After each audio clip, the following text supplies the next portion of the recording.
Oi, sou a Carol Passos. E eu sou a Stephanie Ciola. E esse é o Pós Fácil, um podcast criado por duas amigas que gostam de falar sobre livros. Nós somos jornalistas, estudamos literatura e falamos aqui sobre livros com muito bom humor e zero pretensão. Vem com a gente! Olá, pós-faceiras, pós-faceiros e pós-faceires. Esse é o episódio que você aguardou o ano inteiro. Que autoestima elevada. Mas somos melhores do ano, do Pós-Fácil. Aplausos, né? Audiência. Hoje nós vamos falar sobre os 5 livros preferidos de cada uma de nós, né, Stephanie? Yes. E são livros que a gente se esforçou porque não falamos tanto deles, né? Alguns a gente nem citou no Pós-Fácil.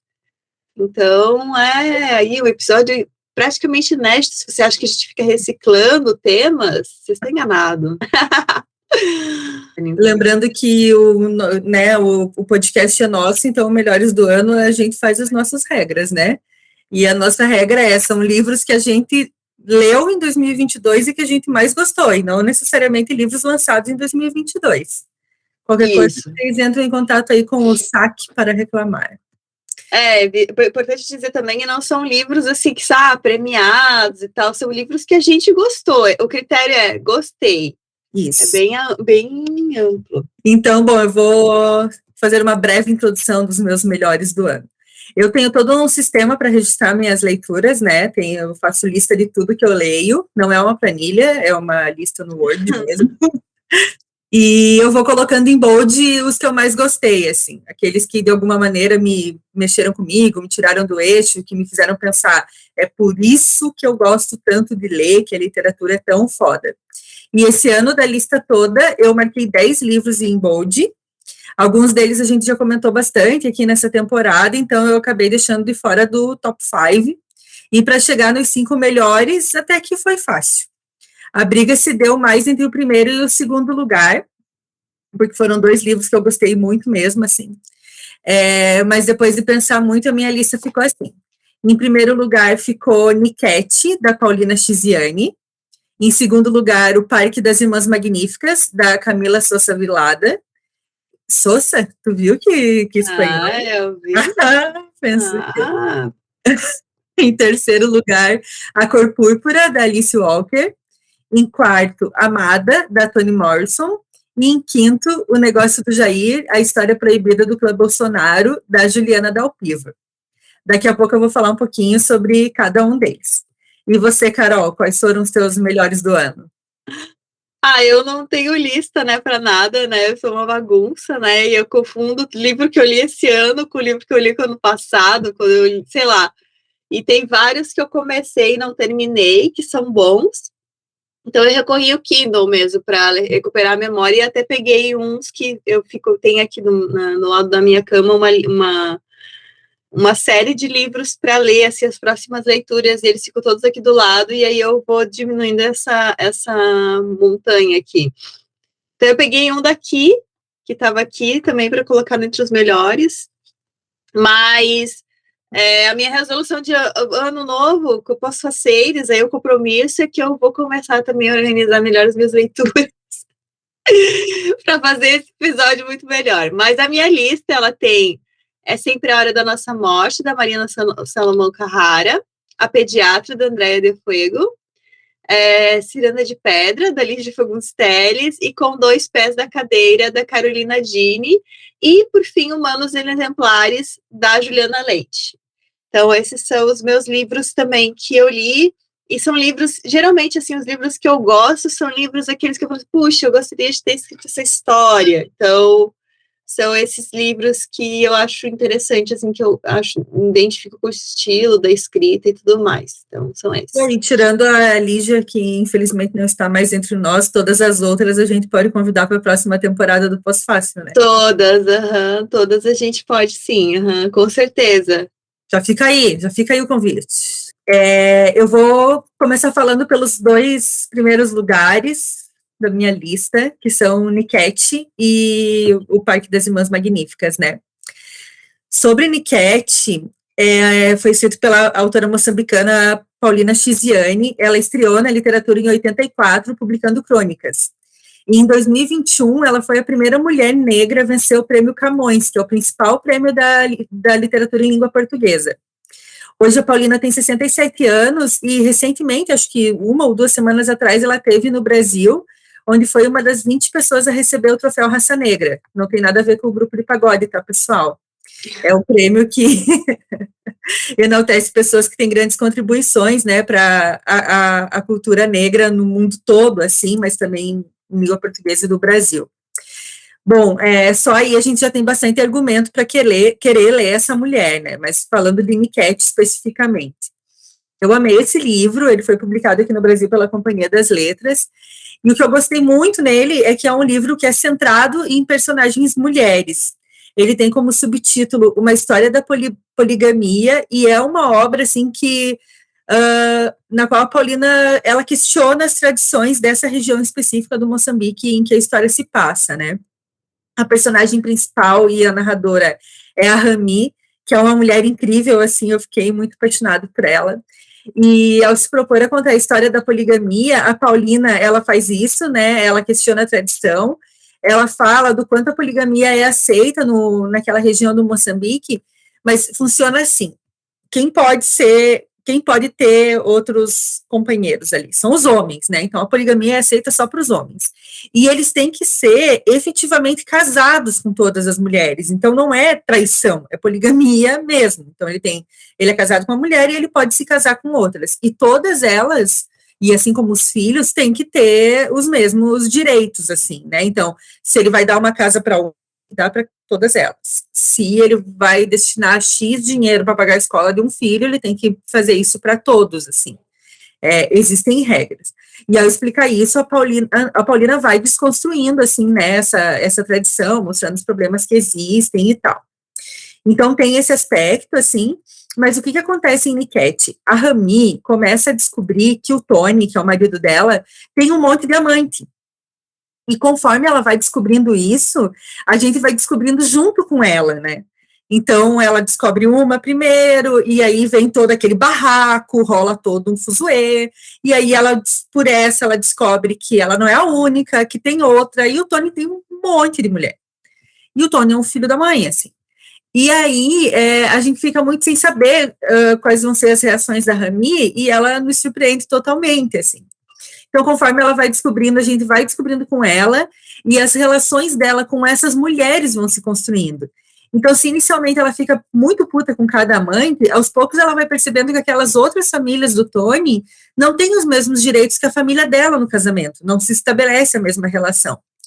E aí ela faz todo um agito, uma intervenção, todo um chabu, envolve a família inteira, e ela fala assim, peraí, tu quer ser polígamo? Então você vai ser polígamo de verdade. E ela, né, bota assim, então tu vai seguir as regras que estão previstas, e aí ela começa todo um movimento, inclusive envolvendo a família do Tony, para que o Tony reconheça todas aquelas famílias que ele tem fora do casamento, né, para que ele sustente os filhos e tudo mais. E aí se cria um grande grupo de mulheres unidas que vão questionando essa tradição, ao mesmo tempo que querem fazer. E não é só o direito ao casamento e o sustento dos filhos que a Rami quer que elas tenham, né? Elas começam a se unir também, se apoiando nos cuidados com a saúde, com as casas, com os filhos, com a vida profissional. Porque a maioria daquelas mulheres é dependente financeiramente do Tony também. Então, é uma relação bem abusiva, né, tem vários problemas. Então, a Rami e aquelas mulheres vão se apoiando para que elas não dependam mais financeiramente daquele homem. Então, elas vão se apoiando no trabalho, a criar seus próprios negócios. E do jeito que eu estou contando, parece, sei lá, um documentário, mas não é super poético, assim. Tudo isso vai se construindo de um jeito muito bonito, sabe? E é empoderador, né, o modo como isso acontece. Por isso que ficou em primeiro lugar no meu coração, não contarei o final, porque é muito massa. Então, recomendo muito, assim, a Paulina. Eu sei que vai sair outro livro dela aqui no Brasil, pela companhia, que vai ter o prefácio da Jarid Arraes. Já estou ansiosa. Ai, que legal! Nossa amiga, né, Jarid, que nos chamou, o quê? De Beyoncé dos podcasts, né? Então, bom... E o segundo lugar ficou com O Parque das Irmãs Magníficas. Eu já falei desse livro brevemente no episódio que a gente fez com as donas da porra toda, acho que foi lá no Dia da Mulher, faz tempo. Esse livro é da escritora argentina Camila Sousa Vilada. A Camila até tá na Flip. Ontem eu vi uma foto do Chico Felitti tietando ela, achei o máximo. Ai, sim. Ele é muito fã dela. E, inclusive, eu li esse livro porque foi uma recomendação. Eu também tenho uma recomendação do Chico Felitti na minha lista, gente. Olha, o Chico. O Chico tem que vir aqui também, cara. Mais fácil. Bom, sobre a Camila, ela estudou comunicação e mora em Córdoba, na Argentina.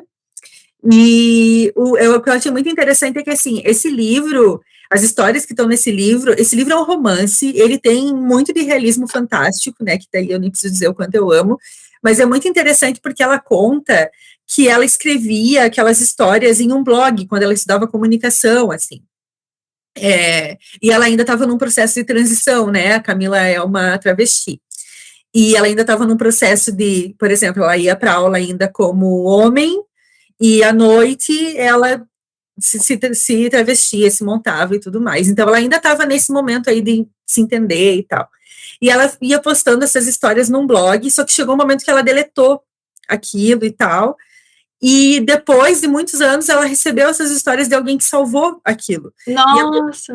Muito louco, né? E a partir disso, ela pegou aquelas histórias, ela olhou, claro, ali ela estava contando histórias reais, mas ela ficcionalizou em cima e criou esse romance que é incrível, que é lindo. Também é todo centrado em mulheres, né, que são as irmãs magníficas aí do parque, e tem uma personagem ali que é a tia Encarna, que, meu Deus, é como se fosse a matriarca daquele grupo, né, tudo gira em torno dela, da casa dela, é muito bonito, assim, como essas relações se dão, e a tia Encarna, ela traz também questões muito graves e complexas, não só ela, todas as outras travestis que estão ali envolvidas, mas alguns temas que aparecem ali na obra, né, a maternidade, como que se dá isso para travestis, né, como que elas pensam a maternidade, fala também, no caso de algumas delas, desse processo de transição, fala de violência, né, de toda uma sociedade que tem preconceito com aquelas mulheres, mas fala também muito de prazer, do prazer com o sexo, do prazer em você poder ganhar teu próprio dinheiro do jeito que você escolheu viver, assim, né? Então, é tudo muito, muito bonito, assim, e eu estou falando dessas questões, assim, mais pesadas, mas o livro todo, ele traz muito o cotidiano daquelas pessoas, sabe? Então, essas histórias, né, mais complexas, elas vão entrando ali, mas dentro da vida normal, que está seguindo, assim. Então, eu gostei muito, assim, eu lembro, às vezes, de trechos desses livros, de passagens, e eu fico impressionada, assim, aquilo que você falou, coisas que eu gostaria de ter escrito, assim, não sei se eu acho que eu não né, até pelas histórias que contam, eu não contaria essas histórias, mas são coisas que eu li e que me mostram, assim, o quanto a literatura é capaz de apresentar para a gente mundos e vivências e histórias que a gente não teria acesso de outra maneira, né? E acho que esses dois livros são bons exemplos disso. Esse livro tem disponível o áudio dele inteiro, na íntegra, no Spotify. Dá para ouvir ele todo no Spotify. Eu não sei se ainda está disponível, mas eu lembro que... eu não lembro se foi uma data específica que eles lançaram esse audiobook, mas dá para ouvir, cada capítulo é um episódio e é muito bonito, assim, também, ele lido. Ai, vamos procurar e colocar na news. Muito bom. Eu ouvi já alguns capítulos, e daí eu só não ouvi tudo porque eu quero ler esse livro, mas tem lá, sim. Tá, eu vou falar, então, sobre os meus.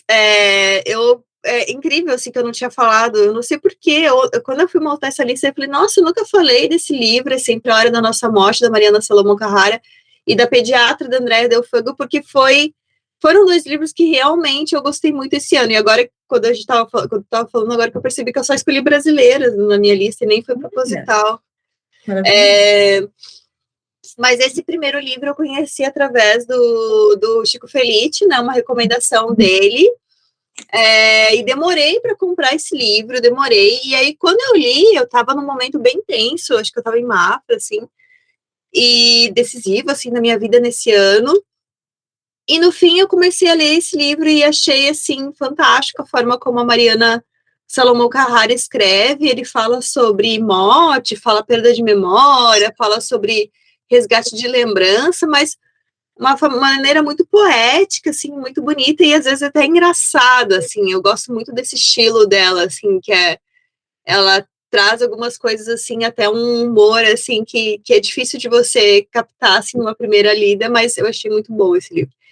E ela escreve muito bem, a personagem principal é a Aurora, que é uma personagem toda cheia de... Primeiro, assim, que eu já achei fantástico, porque esse livro conta a história dessa mulher, né, uma idosa de 70 anos, mais ou menos, que é encontrada na rua, sem memória, procurando por uma Camila, né, só falando, procurando uma Camila. E ela vai parar num abrigo, e a Rosa, que eu não me recordo, mas acho que ela é uma assistente social, tenta resgatar, descobrir quem que ela é. Então, o livro todo é a Aurora contando histórias sobre a própria história. Então, ela lembra de coisas da juventude, da infância, mas a gente não sabe se é verdade, porque são histórias da Aurora ali resgatadas. E você fica tentando saber quem que são aqueles personagens, se eles são reais e tal. E aí ela conta, por exemplo, sobre o ex-marido dela. Ela tem uma amiga de infância chamada Camila, que a gente não sabe se é a filha, se a filha existiu, se não existiu. E tem essa filha, que supostamente também é Camila, que morreu, né? A personagem principal, a Aurora, tem certeza que ela morreu, que ela perdeu essa filha. Só que a gente não sabe se isso é verdade, e ela fica tentando lembrar. Ela conta várias formas de como que a Camila poderia ter morrido. Então, assim, eu achei, assim, a Mariana, ela é jovem, né, ela nasceu em 86, mas ela reúne essas histórias de uma forma, assim, eu fiquei pensando, assim, o quanto tempo que talvez ela demorou para fazer esse livro, porque para você pensar nas histórias, e não é uma coisa, assim, extremamente pesada, porque depois de um tempo você acaba acostumando que aquela menina vai morrer, né, você só fica pensando como é que ela vai morrer agora, mas não é uma coisa, assim, também, é uma curiosidade meio mórbida, mas é porque a história é muito bem contada, é muito bem construída, e ela é muito criativa, assim, né, no texto dela. Então, eu achei muito bom, e fora essa coisa dela usar, né, a pessoa resgatando a memória, tentando lembrar da história passada, e você consegue captar várias coisas, assim, sobre a história da Aurora, que foram tristes, algumas coisas foram muito bonitas e tal, e reflexões da própria personagem principal por meio dessas memórias, né? Então, a Mariana, eu achei também interessante que ela atua também como defensora pública, e ela foi uma das finalistas do Jabuti com esse livro, e ela já tinha também sido finalista com Se Deus Não Me Chamar Não Vou, que acho que tu leu, né, Stephanie? Lindo, lindo. E eu já vi falar, eu não sei se é real, que é uma sequência, um livro do outro, né? Porque a Se Deus Não Me Chamar Não Vou é uma criança, e é sempre a hora da nossa morte, amém, é uma idosa. E até o título é muito legal, porque a Camila, a amiga dela, vem de uma família muito católica, tradicional, assim, né? E elas rezavam errado, o Pai Nosso, elas rezavam sempre a hora da nossa morte, amém. E aí ficou esse título, e que tem tudo a ver com a história da Camila, da filha e tal. Então eu achei muito legal, assim, esse livro, e recomendo bastante, claro, assim, né, eu sempre leio livros. Até uma vez a Júlia Grillo, quando eu coloquei aquela coisa do Instagram, assim, sobre livros que se definem, daí eu coloquei o livro dela, ela falou, meu Deus, amiga, tá tudo bem, tipo, não, eu só gosto de livro assim, tá tudo bem, eu só gosto desse tipo de livro, é só isso. Tá, e outro livro que eu gostei muito, foi A Pediatra, da Andrea Del Fuego. Esse livro já foi bem falado, assim, pelas pessoas, todo mundo que lê de literatura tá falando muito desse livro, assim, pelo menos as mulheres que eu acompanho, e conta a história da Cecília, que é uma pediatra que ela não gosta de criança, ela se tornou pediatra porque o pai dela é muito bem sucedido nessa carreira, ele é reconhecido, e ela se tornou uma neonatologista, que é a pessoa que acompanha os partos, né, a médica que acompanha os partos. E aí ela tem uma médica, uma obstetra, que é parceira dela, assim, que sempre chama ela para acompanhar esses partos e tal. E aí um dia ela descobre que ela tem um concorrente, que é um cara mais que trabalha com uma viés mais assim, humanista, tem parcerias com doulas e tal, e ela começa a perder as grávidas para esse cara, e ela fica angustiada com aquilo, assim, ela vai atrás do porquê que essas mulheres estão escolhendo, e ela é bem doida, assim, ela é doida, a Cecília é doida, ela é uma personagem que ela faz coisas malucas, e ela vai tentar descobrir por que as mulheres estão preferindo esse cara e por que ela está perdendo essas clientes, né? Mas aí acontece várias coisas, ela começa a descobrir um outro mundo e tal, e não é uma personagem que vai ficando, boazinha ao longo do tempo do livro, não, ela vai ficar ela mesma, assim, ela é super ácida, ela não tem, assim, nada de, assim, nossa, uma pessoa super agradável, assim. Mas ela acaba se envolvendo com o pai de um filho que ela ajudou no parto, o Bruninho, e aí, a partir daí, o Bruninho é o filho, né? E a partir daí, ela começa a ter sentimentos muito confusos a respeito da criança. Então, vira uma loucura esse livro, assim, uma loucura. Ontem eu estava vendo uma entrevista da Andrea Del Fuego, eu até não sabia por que ela assina esse nome, mas é porque ela escrevia contos eróticos. E aí ela colocou esse pseudônimo, né? Mas ela escreve bastante, né? Eu nunca tinha lido ela, eu já tinha lido, acho que alguns contos dela, alguma coisa assim eu já tinha lido. Mas ela escreveu agora Os Malaquias, que foi vencedor do prêmio Saramago, né? E ela tem 47 anos e está sempre escrevendo, então é uma autora também que me chamou bastante atenção esse ano e recomendo esse livro, achei esse livro sensacional, assim, muito bom. Andrea Del Fuego, Please Come to Pós-Fácil. Sim. E a Mariana também, né? A gente já falou dela várias vezes aqui. Nossa, a Mariana a gente já falou. Inclusive, tá nas autoras que a gente chamaria para uma festa, né? Ela tá. Mas são esses dois os primeiros, assim, que eu indicaria, né? Tá bom, vou pro meu terceiro e quarto.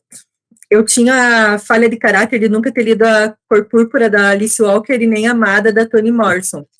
Daí acho que eu ganhei esses livros, não sei o que rolou. Eu comprei em alguma promoção, e aí eu li esse ano. A gente ganhou da Companhia das Letras. A Amada, pelo menos, eu tenho certeza. Ah, é? Uhum. Então foi. E A Cor Púrpura acho que eu comprei, porque não é da companhia que eu li. E puta merda, assim. Sabe aqueles livros que você vai lendo e vai pensando puta merda o tempo todo, assim, porque é de outro mundo, é outra, assim, transcende a literatura, assim, é impressionante, assim, o que essas mulheres fazem, né? Esses dois livros inspiraram filmes que eu vi depois de ler, eu também nunca tinha visto e recomendo bastante, mas eu acho que é importante ler os livros para ter uma experiência mais completa, assim, né? Porque os filmes fazem outra leitura. A Cor Púrpura, da Alice Walker, foi lançada originalmente em 82, e no ano seguinte ela recebeu o prêmio Pulitzer por ele. E, assim, é incrível, é uma história também centrada em mulheres, né, que são mulheres negras. A protagonista é a Sally, e também tem um grande espaço no livro a Shug, que é uma cantora, assim, é uma mulher bem super empoderada, bem liberta e tal, muito diferente do padrão das mulheres da época, porque o livro também se passa num momento bem logo após a abolição da escravidão nos Estados Unidos, né, então tem tudo isso, né. A história, assim, gente, ela é quase uma epopeia em prosa, porque ela conta desde a infância da Sally e da irmã dela, a Annette, até o fim da vida delas. E é uma história, assim, terrivelmente linda, porque tem coisas muito tristes, que eu chorei muito lendo, e tem coisas muito bonitas que acontecem, e eu também chorei muito, porque é muito bonito, assim, então o livro vai te pegando em muitos sentimentos, assim, né. Então, como eu falei, são pessoas que vivem aquele momento pós-abolição da escravidão nos Estados Unidos e ainda estão sofrendo muitos impactos daquilo. Então, também diferente do que aconteceu aqui no Brasil, né, que é uma abolição incompleta, lá muitas pessoas negras tiveram acesso à terra, né, logo depois da abolição.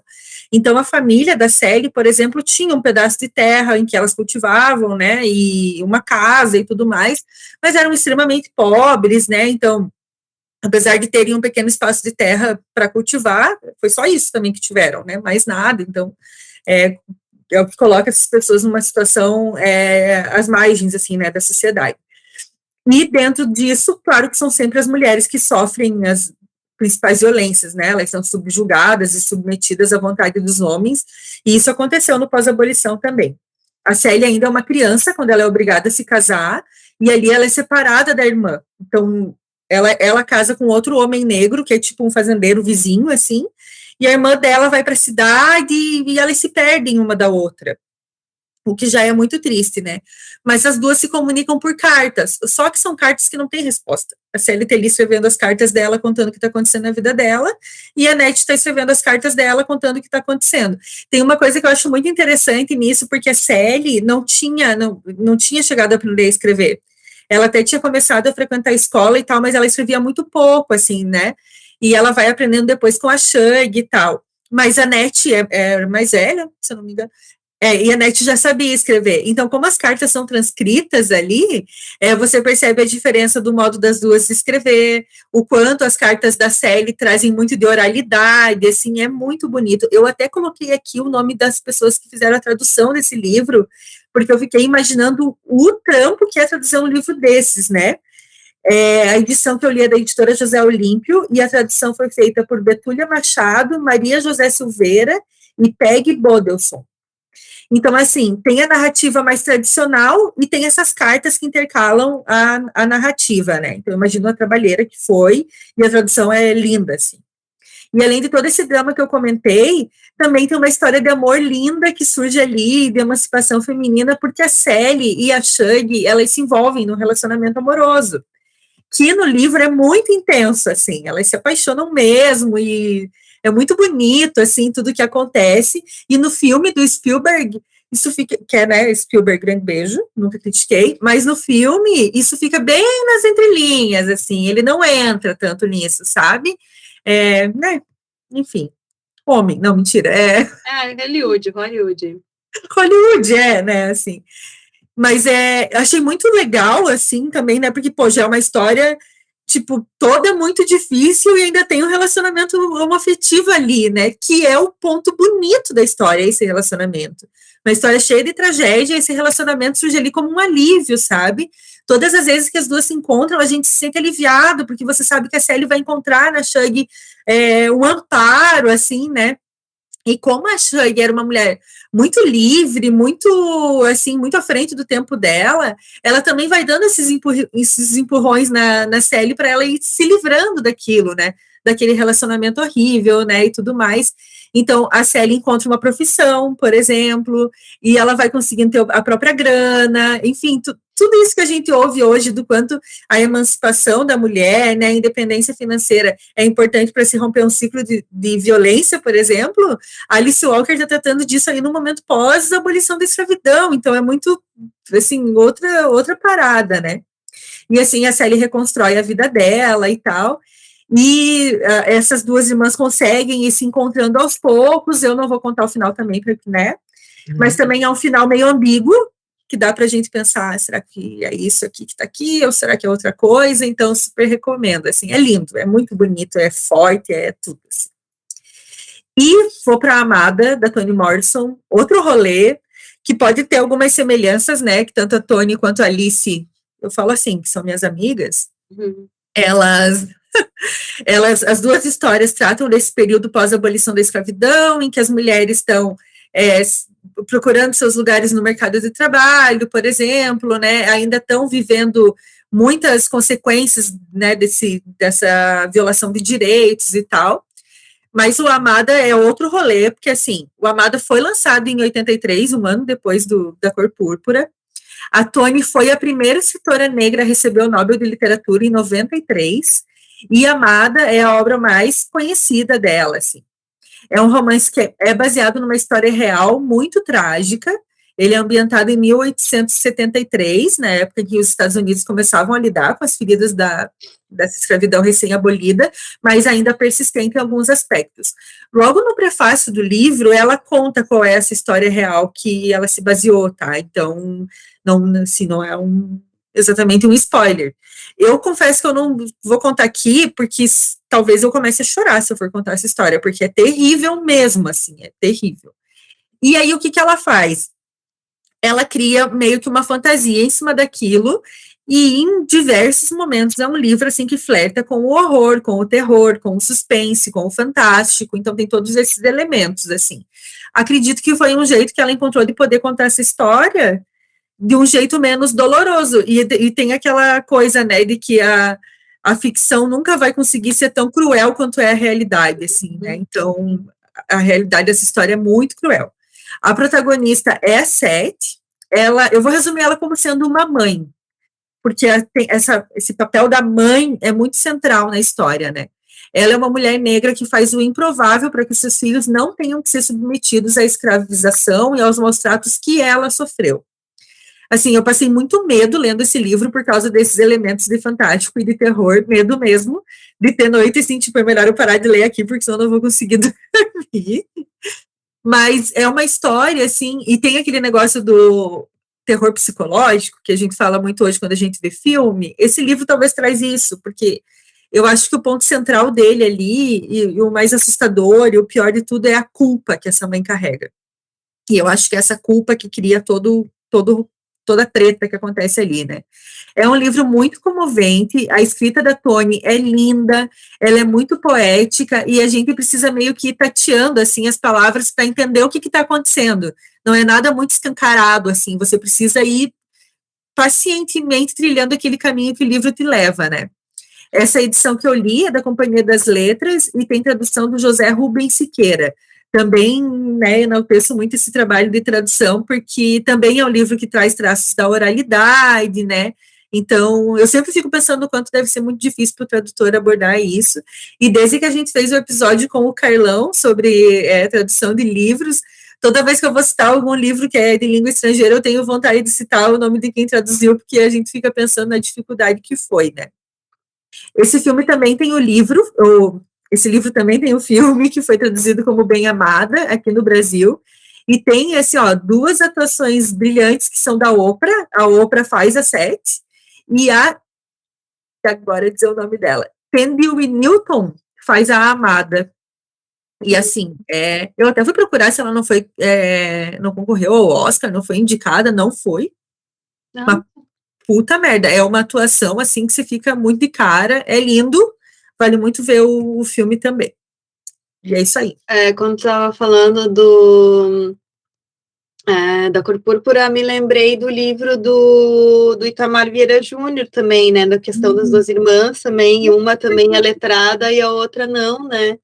Verdade, nossa, do Torturado. O Torturado, tu tava contando assim, eu tava tipo, será que ele fez essa referência assim também? Porque tem muito a ver a história também, né? Assim, tipo... Nossa, tem tudo a ver, porque também, né, uma continua naquele ambiente rural e é vítima de violência, a outra vai para um ambiente mais urbano e, né, acaba tendo acesso a outras coisas. Acho que ele deu uma brasileirada, assim, com a nossa cultura, sabe? Mas acho que a questão das duas irmãs ali ficou muito, muito interessante, assim. Verdade.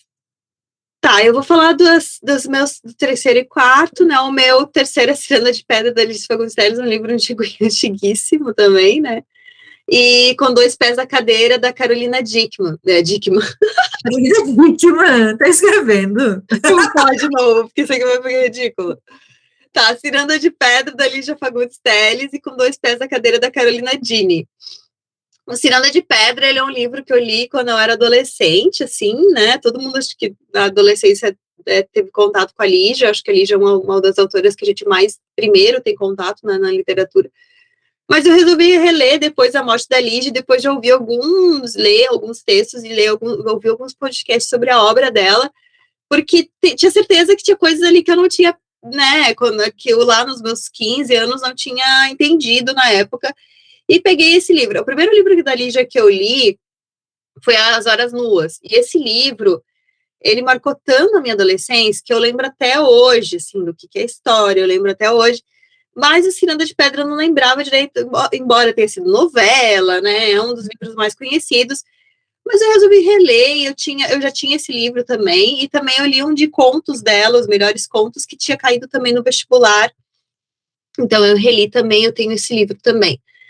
E aí ela tem um estilo muito característico, né, de escrita também, o personagem dela são muito interessantes, são cheios de segredos, né, percepções, ela também usa um pouco de elementos, às vezes até de terror e tal, ela é muito impressionante, que tem umas coisas assim que eu não percebia quando eu era mais nova, assim, das ironias, dela usar também bastante coisa, assim, das personagens muito empoderadas, assim, sexualmente falando também, né? Então, assim, ela é muito vanguardista para a época que ela escreveu esse livro. O Cyrano é um livro de 1954. E aí, quando a gente olha para Virginia, que é a personagem principal, e como que ela vai crescendo no livro, todas as coisas que acontecem com ela e com os outros personagens, assim, você fica assim pensando, poxa, essa obra é recente. Claro, o estilo de escrita da Lígia, ele se tornou uma coisa meio que a gente reconhece como tradicional, porque acho que ela, né, ela é uma escritora, uma das mais antigas, não mais antigas, mas assim, uma das escritoras mais reconhecidas da nossa literatura, então ela foi criando aquele estilo que as pessoas foram reproduzindo. Mas, de toda forma, assim, as histórias delas são muito bem contadas e muito, muito, muito complexas e tal. Então, a história da Virginia, né, essa menina que a gente acompanha ela desde a infância, ela tem 2 irmãs, a mãe dela e o pai dela se separam e ela vai morar com a mãe, a única filha que vai morar com a mãe. E ela é meio rejeitada, assim, pela família do pai, o pai mesmo tem pouco contato com ela não entende muito bem, ela quer muito o amor daquelas irmãs e muito amor daquele pai, mas ela vive, né, naquele ambiente que ela é totalmente isolada, assim, dessa família e se sente fora. Quando ela tá com outra família, quando ela tá com a família do pai, ela se sente muito menor, muito inferior. E a mãe dela também é vista como louca mesmo, assim, toma medicamentos e tal, né? E acaba, quando a mãe morre, ela vai para um internato, né? O pai decide. E quando ela volta para fazer uma história de vingança mesmo. Assim, ela quer ser reconhecida, mas ela quer também dar um tapa na cara da sociedade. Assim. E ela consegue, assim, porque ela volta super culta, ela volta lindíssima e tal. E quando ela chega, assim, ela choca, né, as irmãs ficam todas impressionadas com ela. E tem essas coisas da casa do pai dela, que tem essa ciranda de anões, que é uma fonte, né, são uns anõezinhos de pedra, assim, que ela coloca como se fossem os personagens da infância dela, assim. E aí aquilo é representativo no livro, por isso que é ciranda de pedra, que ela quer estar dentro daquela roda ali, né? A constelação familiar da Lígia. É, isso aí. Mas ela é muito engraçada, assim, porque a Virginia, ela acaba percebendo assim, ai, gente, eu queria estar tanto nesse grupo aí, são todos os idiotas, assim, sabe? Tipo, os personagens vão se desconstruindo, assim. Então, é bem interessante e também bem vanguardista também, tem bastante coisas, assim, que acho que para a época deve ter sido bem, assim, uma mulher escrevendo deve ter chocado, assim, né? E outro livro que eu incluí aqui é um livro de poesias, uma escritora mineira, né, a Carolina Dini. Eu conheci a Carolina porque o prefácio e a editoração do livro são da Nina Rocha, que também é minha amiga e também é escritora. E o Com Dois Pés na Cadeira, a Carolina, ela é cozinheira, ela é advogada, e ela tem um projeto chamado Cebola na Manteiga, então, que eu já seguia também, que ela faz receitas, mas ela também trabalha com consultoria de gastronomia, o projeto é meio ensinado para as pessoas gostarem de cozinhar, gostarem dessa coisa de fazer seu próprio alimento e tal. E a Carolina, ela escreveu esse livro, ela já escrevia poesias, e aí uma entrevista que eu li dela foi que a Nina mesma falou, não, tu tem que publicar isso aqui. Os livros que ela escrevia quando ela estava cozinhando e tal. E aí tem vários, elas montaram como se fosse um banquete, assim, o livro. Então a estrutura do livro é como, preparando, né, o cardápio, daí preparando as coisas e tal. Mas ele não fala só de comida, assim, ele fala também dos desejos da Carolina, ele fala sobre prazeres, ele fala sobre várias coisas, mas eu achei muito bonito, porque é o primeiro livro dela de poemas, ela só tinha escrito até então sobre alimentação, E tem umas ilustrações muito bonitas da Bella Higg também. E é um livro que, por ser uma escritora nova, assim, eu achei que tem uma poesia muito interessante, assim, enfim, é muito bonita, assim, a forma que ela também escreve. E vem quando que a gente compra pelo Catarse, né? Daí vem, assim, os postais dentro, com as ilustrações da Bella. Então, é muito bonito, assim, esse livro. Eu gostei bastante dele, eu li recentemente, já tinha comprado ele, veio faz tempo, mas eu resolvi ler agora há pouco tempo e pensei, vou colocar ele na minha lista, porque é uma escritora nova e também é de poemas também, né, que a gente quase não fala, a gente fala aqui no Pós-Fácil, mas raramente, né, então eu indico esse livro também. Muito bom. E eu vou fechar falando de uma não ficção, né, que é um livro-reportagem da Juliana Dalpiva, que é O Negócio do Jair, a história proibida do clã Bolsonaro. Está por último lugar, mas não menos importante. Primeiramente, Juliana, grande beijo. Se você quiser ser minha amiga, as minhas vagas estão todas preenchidas, mas eu elimino alguém para você caber, tranquilo, tá? Então, é só aqui a gente conversar.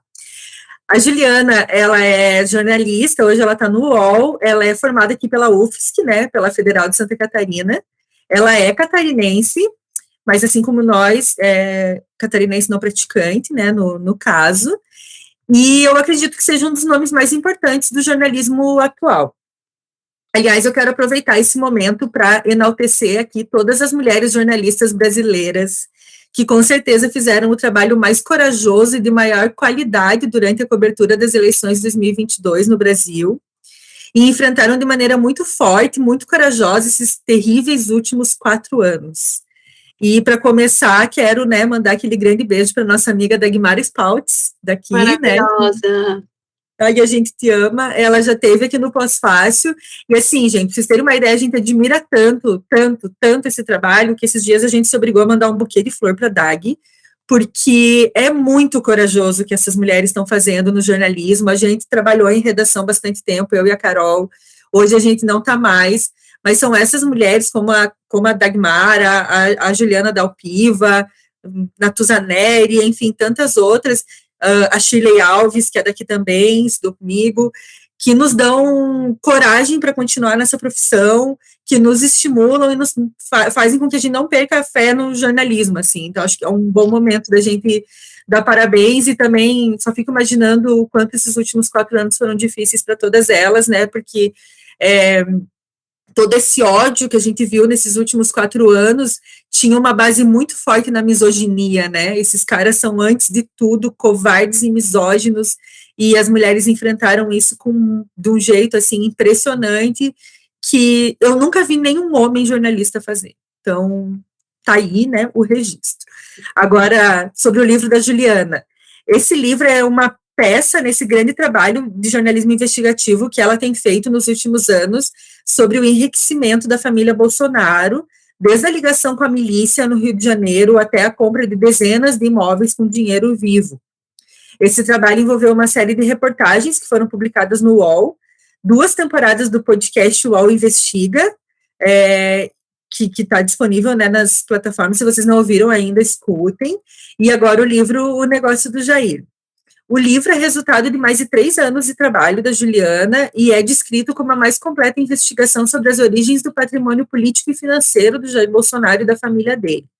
Ele foi publicado agora em 2022 pela Zahar, e ele precisa ser lido por quem se interessa por jornalismo e por política, principalmente, assim. Então, teve uma coisa muito interessante que aconteceu, que como eu já tinha ouvido os episódios do podcast, depois eu li o livro, eu ia lendo o livro com a voz da Juliana, assim, tipo, ela me contando aquelas histórias.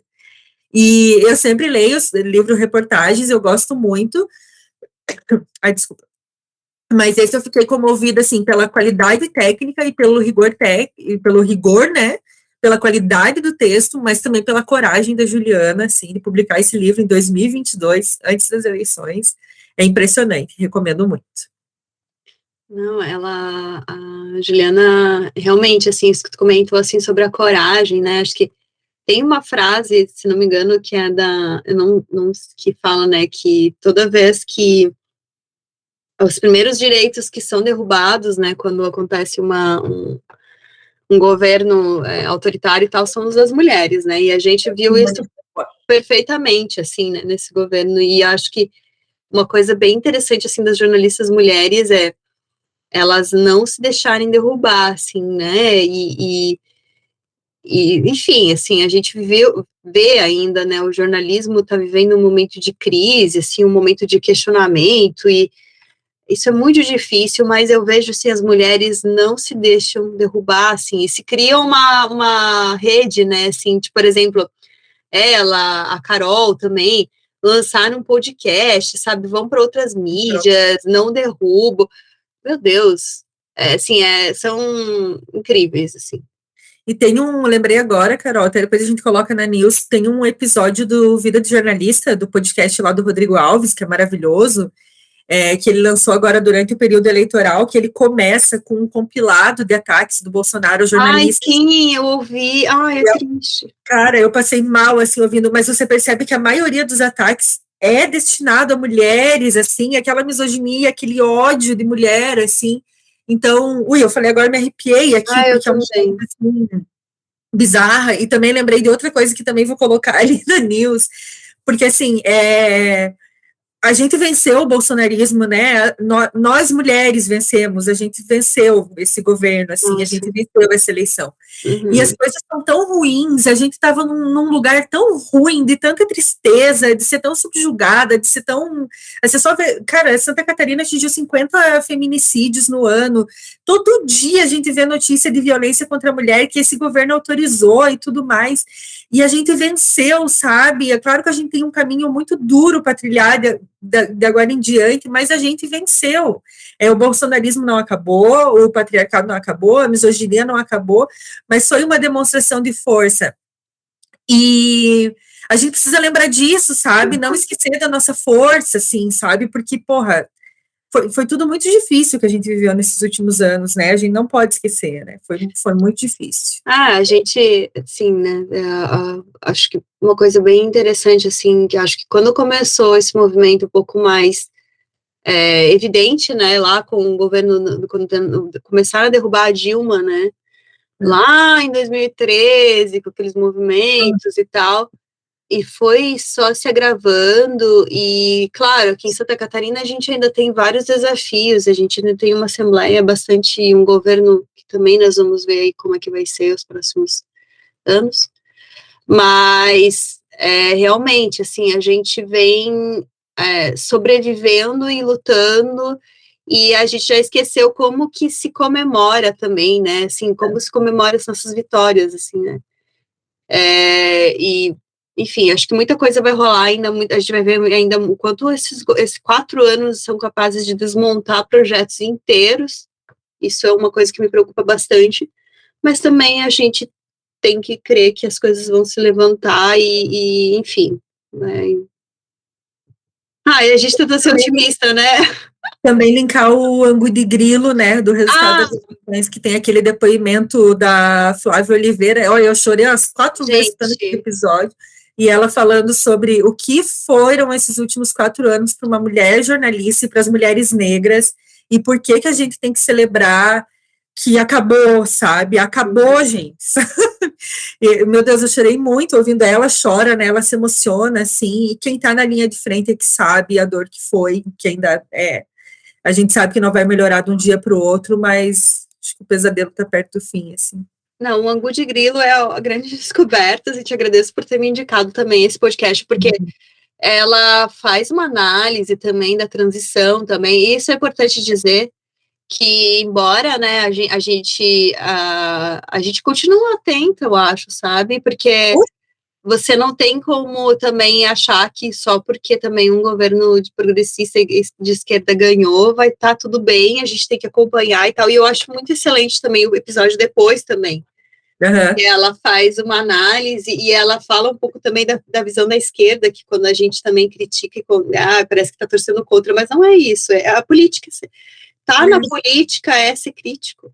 Na política é ser crítico, a gente não abaixa a cabeça na política. E esse episódio de agora, o último delas, que tem a Jurema Werneck, tu já ouviu? Já ouvi. Maravilhosa também. Eu amo a Jurema Werneck, e eu amo ela falando da importância da raiva, sabe? Sim. A gente tem que ter raiva, a gente tem que se indignar, e o quanto a raiva nos humaniza nesse momento. A gente não tá falando do ódio, do discurso de ódio, a gente tá falando de indignação, assim, né? E a gente, cara, o Lula assumiu, eu continuo com raiva, Sim. sabe? Tipo, a gente perdeu muito direito e tudo mais, então, vai ser uma newsletter só com links do Angu de Grilo, porque elas são maravilhosas. Eu gosto também que ela faz uma crítica também à imprensa e ela é muito respeitosa na forma que ela fala, eu acho, sabe?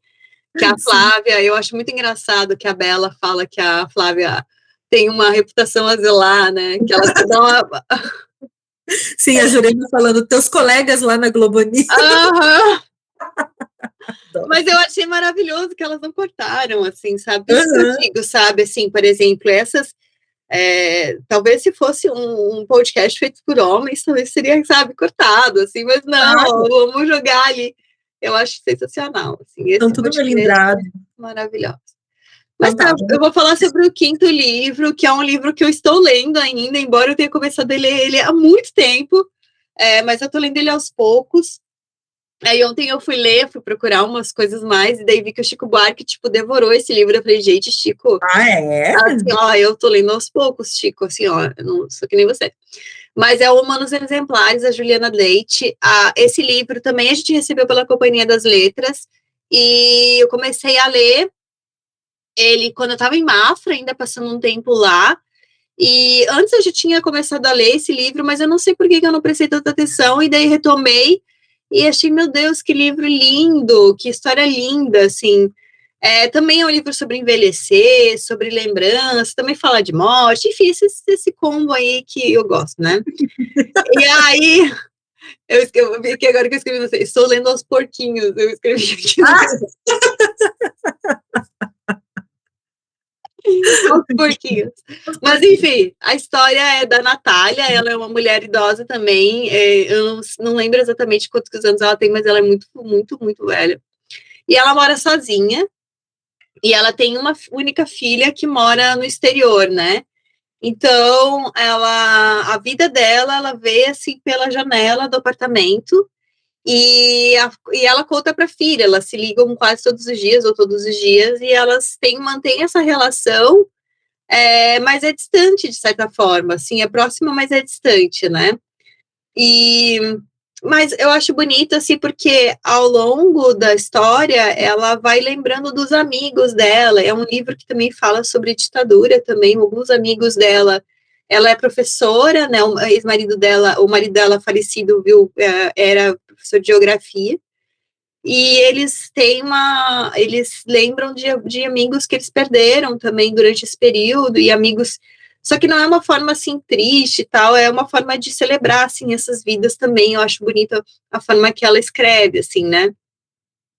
E a Natália,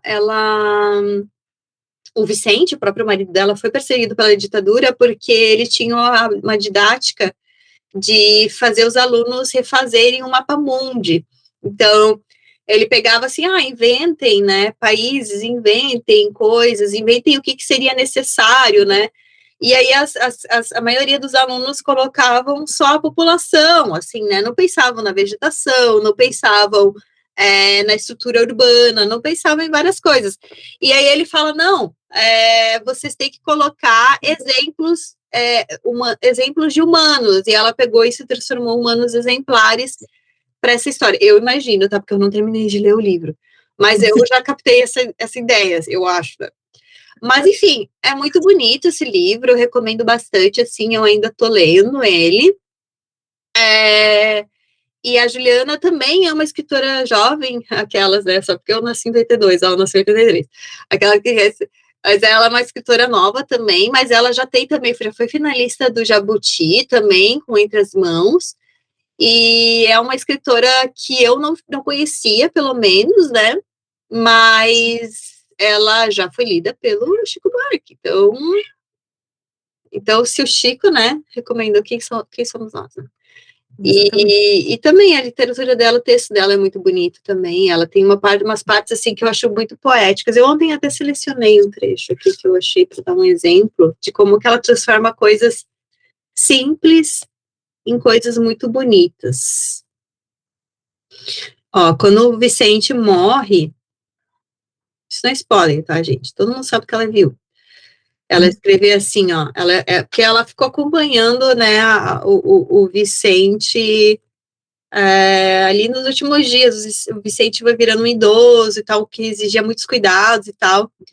E aí ele não queria morrer dormindo, se não me engano, uma coisa assim, ele queria ou não morrer sozinho, agora eu não me lembro mais, mas quando ela escreve sobre isso, ela escreve assim, ó, morrer de noite fazia a morte tomar outro aspecto, dramático e desnecessário, e por isso Vicente preferia poder morrer entre 2 e 4 da tarde, quando havia a melhor luz de sol naquele quarto. Daí ele ficava perguntando, ainda estou vivo? Me diga, Natália, ainda estou vivo? Tipo, ele perguntava para ela se ele tinha morrido ou não. E ele tinha isso, ele queria morrer entre 2 e 4 da tarde. Então, eu acho bonito, assim, que ela pega esses detalhes que poderiam ser triviais e ela transforma num texto, ela faz uma reflexão, assim. Então, é um texto bonito, assim, eu recomendo bastante. Eu vou ler esse livro, eu tô com ele aqui me esperando também, ele parece muito bom mesmo. Uhum. E sabe o que é interessante? Assim, porque eu geralmente pego os livros e eu não leio sobre o que é, né, assim, raramente, assim. Uhum. E eu não sabia que ela ia fazer esse resgate de ditadura. E quando ela começa a falar, assim, eu pensei, nossa, ela tá falando da ditadura, assim. Uhum. Porque, né, enfim, da repressão e tal. Então, eu achei bem bonito, assim, a forma como ela trata. Muito bom. Fechamos nossos melhores do ano? Fechamos. A Carol não roubou, ela falou 5 mesmo. Viu? Não, esse ano foi difícil, assim, não foi fácil. É porque a gente leu muita coisa esse ano nos nossos episódios com os autores, então não tinha muita coisa que eu não tinha falado ainda. Até o Cinema de Pedra a gente falou no episódio das novelas, eu lembrei. Verdade. Mas eu não tinha, acho que relido ainda naquela época. Muito massa. E bom, esse é o penúltimo episódio do Pós-Fácil esse ano e nessa temporada, né? Está chegando ao fim. Foi uma temporada toda com a participação de escritoras e escritores que a gente admira. No ano que vem a gente continua nessa missão de conversar com escritoras que a gente admira, escritoras. Então vem muito aí. E esse ano ainda vai ter um episódio, gente, que a gente vai dar dicas de livros para ler nas férias.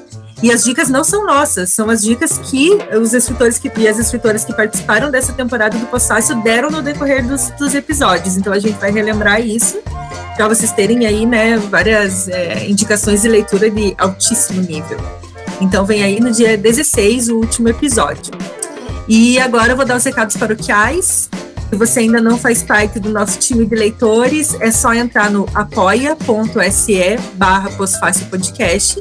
A partir de R$10 por mês, você participa de sorteios de livros exclusivos para quem apoia financeiramente o Pós-Fácil.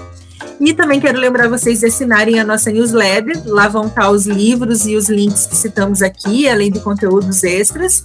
E se vocês gostaram desse episódio, vocês também podem nos apoiar de diferentes formas, não só financeiramente, né?